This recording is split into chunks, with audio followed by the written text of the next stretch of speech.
are you to tell me what to do? I don't give a damn if you say you disapprove. I'm gonna make my move, I'm gonna make it soon. And I'll do it cause it's what I wanna fucking do. Cause all these opinions and all these positions, they come in millions, they blocking your vision. But no, you can't listen, that shit is all fiction cause you hold the power. Hi there. Why do almost all people think single stocks is a perfect investment? Well, we all know what we learn. The big question is, what have we really learned and by who? Let's first establish why investing exists. Companies, especially in their beginning, they need capital to grow. An easy solution is giving investors a small piece of the company in return for capital.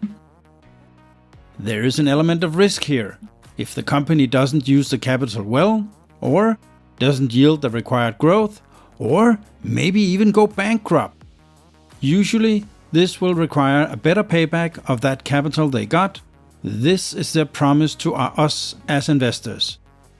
Because we incur the risk. We get an expected growth rate and thereby can calculate our return. If the growth rate is 10%, we would get our investment back in 10 years. Not accounting for inflation, of course. We could sell at that point or continue holding the stocks until we either need the money or the growth rate falls below our desired growth rate. Or we could find another company with better expected growth. As you already may know or have deduced, this means we get a lot of risk, especially as we need a substantial investment in a company to get a real return. As Warren Buffett says, you need to invest a lot to make a lot. If your investment is only $1,000, 10% of $1,000 is $100. Even if we had $100,000 in a single company, that's still only $10,000 a year, and we have a pretty high risk. Market fluctuations happen all the time, and we get at least one market crash every 10 years, so risk is there always. So why do most people still only invest in single stocks? Well, the simple answer is they believe the returns are so much greater that they are willing to accept the greater risk. And why is that? Well, they look at their historic performance and think that this continues. We humans, we are hard-coded to see patterns and recognize them. That's how we, back in the day, could plant seeds at a certain time and know approximately how much crops we would get. Nowadays, our trouble is listening to MSNBS or the other so-called news and think that we can find the perfect companies with their help which can give us the greater return. We listen to these guys or someone else in the media propping up a company. I used to do this when I was starting out, and trust me, I don't do this anymore. I don't remember 100% exactly when I started buying Facebook, which is now Meta, but I believe it was around 2019, I think. My cost basis was around $150, and I kept adding to that position. I saw Facebook as a complete no-brainer. They made an obscene amount of money, and I couldn't really see any form of competition anywhere. In 2021, Facebook, or Meta, stock price was around 360, and by that time my cost basis was around 168. And I actually considered selling half of my position. What? But it just kept going up and I was in my happy place. But then Mark Zuckerberg made the big multiverse mistake. He renamed Facebook to Meta and plowed billions in the new metaverse. Meta spent around 21 billion on this metaverse idea in just 1 year. It might have been a great idea, maybe it was just too early, and the market punished Facebook or Meta for this. The stock went from almost $380 to $90 in 1 year. $380 down to $90. I couldn't stand that pressure, so I sold it all with a small gain, but nowhere near my 100% gains. This was a valuable lesson for me. Even the greatest can tumble. Even though Meta still made a lot of money, the market was ruthless. This was actually a great mistake on my part. I should have stayed the course and bought more of the stock, but I was really not happy with the way that Mark ran the company, and I did not believe that Zuckerberg would ever drop the metaverse idea. Today, the stock trades around $732, so this could have been at least a 4x for me, and there were 2 lessons in this for me. Even the greatest of companies can tumble, or at least the market can decide that it's not worth owning. And if you know why you are invested in a company and have a good idea of its earnings and the future potential, then you should buy more when the market sets a low price on that company. This was a very good lesson for me, and if we haven't tried it ourselves, we usually haven't really learned the lesson. I kinda did the same with Microsoft, only this time around I had learned my lesson. And when the stock fell from $333 per share in November 2021 to around $220 per share in October 2022, that's in a year, I bought more and more and more until the position was actually too big for my own taste. I had too much money in one single stock. I had around 200 shares and the gains were 3x, so I started selling off in blocks of 50. I was planning to keep 100 shares as they were basically free money. But then Tesla stock went below 150 and I simply had to add to that position. Hypocrite! Yeah, I get the irony. I'm doing exactly the opposite of the advice I give friends and colleagues. But I'm at a point where I can take extreme amount of risk and pain, and it doesn't bother me at all. I have the utmost confidence in Elon and the Tesla team, and as long as I can see the possible future and the outcomes, or the path to these, I don't care if Tesla stock is 150, 200, 300 or 400. The only thing I care about is, am I seeing the progress in FSD, full self-driving, and in robotics, and in energy that I want to see? And I want to bet that Tesla will blow everyone's mind again, with new products or features no one saw coming. Actually, my guess is Tesla will make a data center template with solar panels, megapacks, and Dojo computer and create a clean and powerful AI data center for everyone. A new Amazon Web Service, only in AI. So even if robotaxis will become $1 trillion business and the energy business will be around $1 trillion too, Tesla bot will be even crazier, and the AI data center will be incredible too.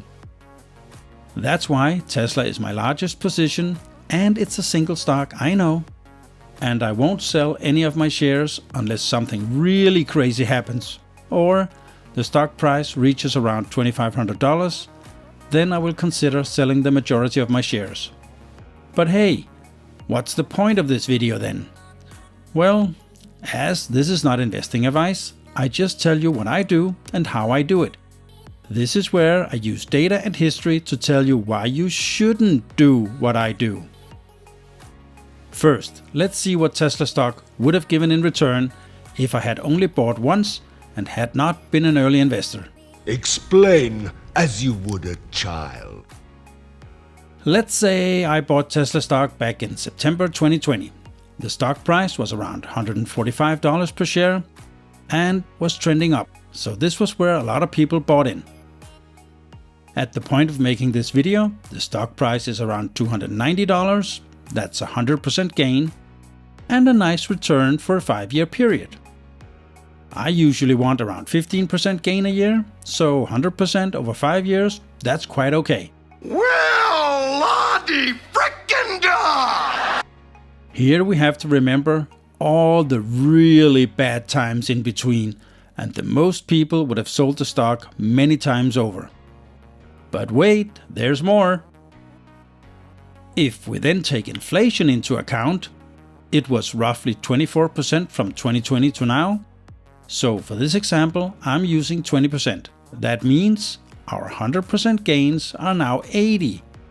80% gains over 5 years is around 16. Good, but not fantastic. Remember this. especially thinking about all the risk and stress every time we would see the news, or should I say fake news, but that's another video. If instead we had invested in a nice broad ETF tracking the tech sector, as that's where I see the big gains in the long term, I don't like where this is going. then we could have invested in, like say, Vanguard Tech ETF, VGT. Maybe you should see my other videos on why you should use Vanguard instead of Fidelity, BlackRock or State Street. Quick tip, it's all about fees and hidden expenses. No! Let's say we invested in VGT back in September 2020. What would this very low risk investment have given us? At the beginning of September 2020, VGT was trading at $200 a share. Today, it's trading around $670 a share. That's over 330% in only 5 years. Even with the crazy inflation of around 20%, we would have gotten over 50% gains every year. Of course, there's still risk, but it's nowhere near the punch in the balls Tesla investors get every time Elon is on the so-called news. So, my point is, we can actually invest with a lot lower risk and sleep a lot better at night and still get very good returns using just one or maybe even more ETFs. And the reason people don't do this? Well, it's not sexy telling your friends and coworkers, yeah, I'm invested in a passive ETF. In a world where a majority is YOLOing and spending money they don't have to impress people they don't even know or like, that is why I have shifted a big part of my portfolio into a few ETFs, and I buy more every time I have the cash. So today I have my 3 main portfolios. My Tesla portfolio, which is nice, and I still have a lot of gains as I bought the majority of my shares a long time ago. I have my dividend portfolio, where I'm currently getting around 15-16% in dividends every year. Again, as I bought many of them in the 2020 crash. This portfolio will be my main income when I retire. And the other portfolios are just for the extra pleasures I want in retirement and for my kids. And my ETF portfolio. This is where I use 3 to 4 ETFs, and the majority is in VGT. I actually made a video on how such a portfolio could look. You can see that video next. So you see, even though we're constantly told single stocks give the best returns, that's not always the case, and the stress and bad sleep and that comes with them are almost never worth it. It's a lot easier to invest in a simple ETF, no matter what the market is doing, no matter what happens in the news, no matter who's president, no matter nothing. Can you repeat the part of the stuff where you said all about the things? But hey, please help me out and hit the like button. It's completely free and helps others find the video. On that note, I will end the video. Remember, the best investment you can do is in you. The more you learn, the more you earn. Bye! I have a dream, that's all I need. I'll make it happen with some work and belief. Know what I want, so I'll take it on. I'll make mistakes, but mistakes make you strong. Let's break it down for a minute. I want the crown, I'm gon' get it. You hear me loud, man, I'm winning. Yeah, Charlie Sheen will be grinning. These ladies know that I'm sinning, and this is just the beginning. I'm closing in the ninth inning, there ain't no point in resisting.